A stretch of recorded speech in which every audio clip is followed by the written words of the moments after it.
ఆదివాసీ గిరిజనులను మభ్యపెట్టేటటువంటి హామీలు ఇచ్చి రేవంత్ రెడ్డి గారు సీతక్క గారు ఓట్లు వేయించుకున్నారు.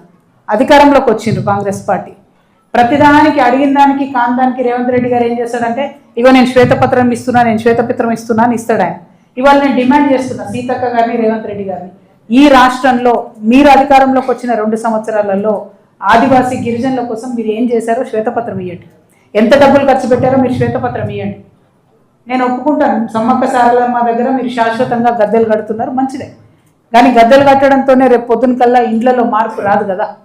ఆ అమ్మవారి దైవాలు అందరం బాగుండాలని కోరుకోవాల్సిందే. కానీ శ్వేతపత్రం ఖచ్చితంగా ఇవ్వండి. ఎడ్యుకేషన్కి ఏం చేశారు మీరు గిరిజనులకి, ఎంప్లాయ్మెంట్కి ఏం చేశారు మీరు, ఎంపవర్మెంట్కి ఏం చేశారు? ఒక్కటంటే ఒక్క గిరిజన ఆదివాసీ బిడ్డను మీరు బిజినెస్ మెన్ని చేయగలిగినారా, నిలబెట్టగలిగినారా, ఒక్క పథకం తీసుకురాగలిగినారా? ఏం చేసిండ్రు మీరు? శ్వేతపత్రం ఇవ్వాలని చెప్పి నేను డిమాండ్ చేస్తూ ఉన్నాను. అదేవిధంగా సింగరేణి సంస్థ కూడా కొంచెం సానుకూలంగా గిరిజనుల పక్షాన ఆలోచన చేయాలని కూడా నేను డిమాండ్ చేస్తూ ఉన్నాను.